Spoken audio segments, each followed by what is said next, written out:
So we're going to run through the 2-minute drill here. This one, this is what, square root of 2 over pi. This is a p-series. So use a p-series test. Square root of 2 over pi, that's going to be less than 1, so that's going to do what?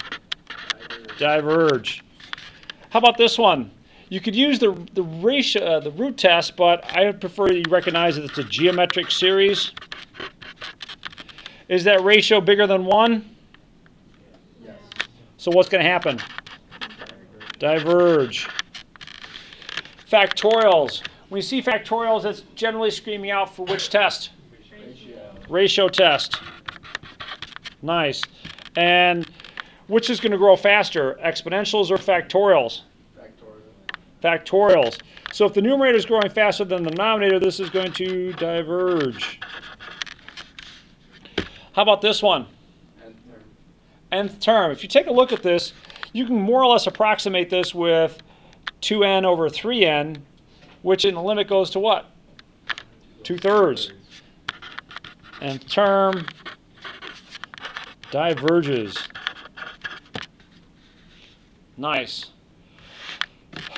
This one, you've got something to the nth power. It's screaming out for a root test. Now, when you take the root, you're going to get something cubed that's going to be left. And that something cubed is going to be the 7n minus 1 over 9n plus 5. But realistically, let's put our finger over that. Overall, you got an n and an n here, so this is eventually going to settle down to 7 over 9. If it settles down to 7 over 9, is it going to pass the root test, or is it going to diverge? 7 over 9 is less than 1, so this is going to converge. How about this one down here? P-series. And again, diverge, because realistically that's n to the 1/5. And since 1/5 is less than 1, it's going to diverge. How about if I did this, though? What's the difference between 6 and 7 here? Yeah, it alternates. So Kaiser, what do you think? Is that going to converge or diverge?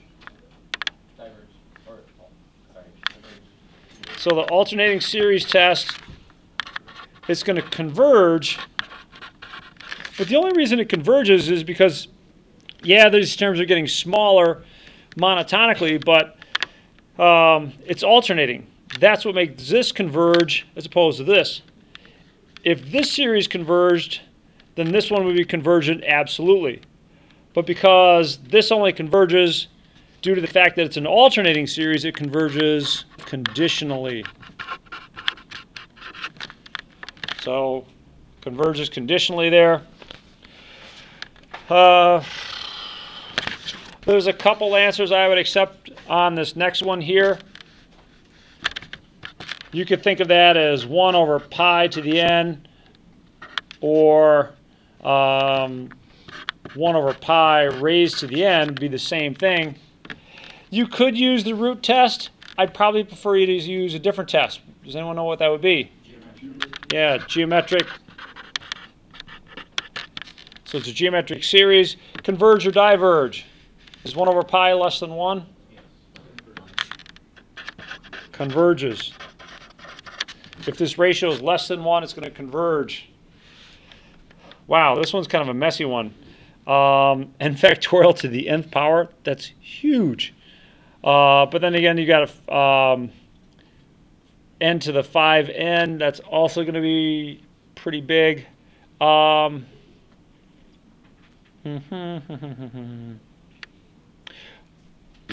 thinking that the numerator is going to grow faster than the denominator. But what test would you use on this one? The ratio test. The root test might also work okay because you've got stuff to a particular power. Either way, I think that one's going to diverge.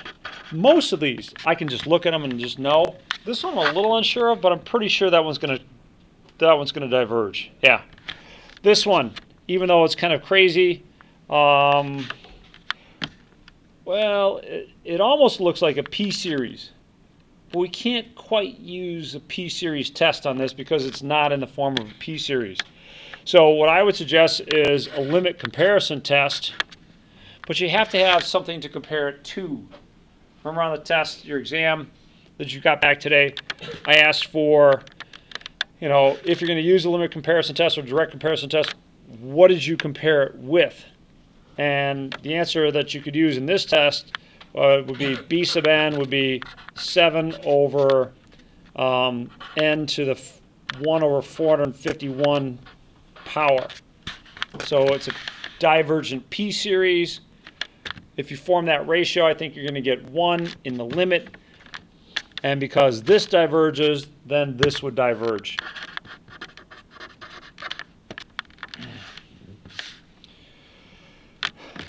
How about down here?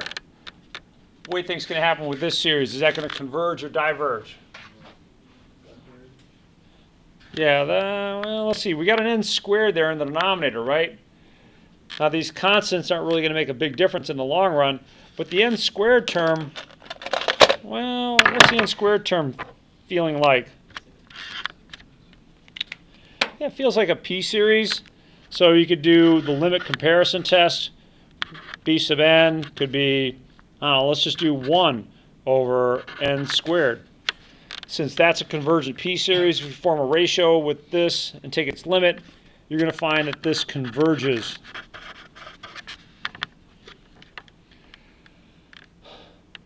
How about down here?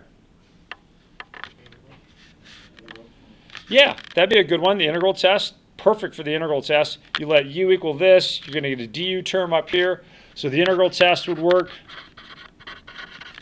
You could also do the limit comparison test with, say, 3 over n. Because overall, this is eventually going to look like about a 3 over n term. Either way, what are you going to see? Diverges. Now the reason you can kind of expect it to diverge is if you kind of ignore that, you'll end up with 3n squared over n cubed, which is 3 over n. That's just a harmonic series. That's eventually going to diverge. Now this last one, I wasn't that mean to you on any of your exams, but could have been. Any suggestions as to what to do with this one? Partial fraction. Ooh, well done, well done. So with partial fractions, that becomes a sum from n equals 1 to infinity of, let me think for a second, 1 over n minus 1 over n plus 1.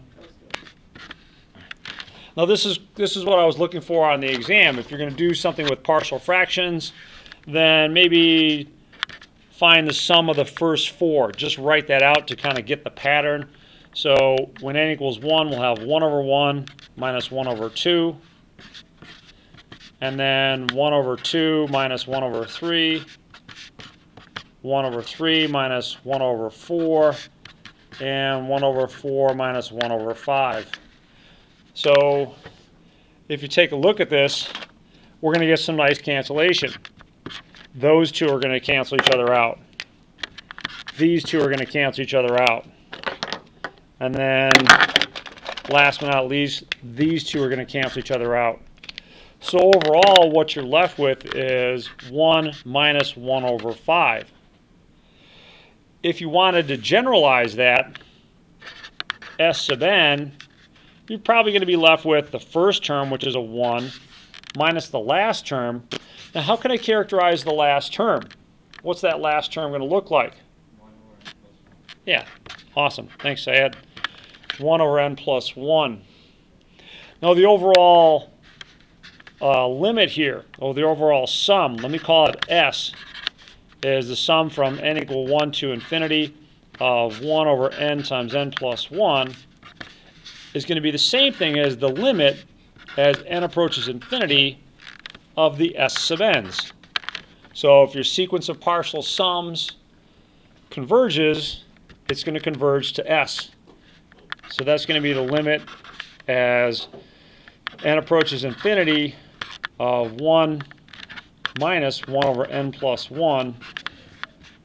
What's that limit? Yeah, 1 minus 0, which is 1. So that's the kind of work that I was looking for on the exam for your telescoping sequence problem. The only difference is that I didn't make you recognize that it was a telescoping sequence. I just kind of gave it to you there. Okay, how are we looking on that one? Are all those pretty good? So why don't you spend some more time practicing this so we're good to go next week.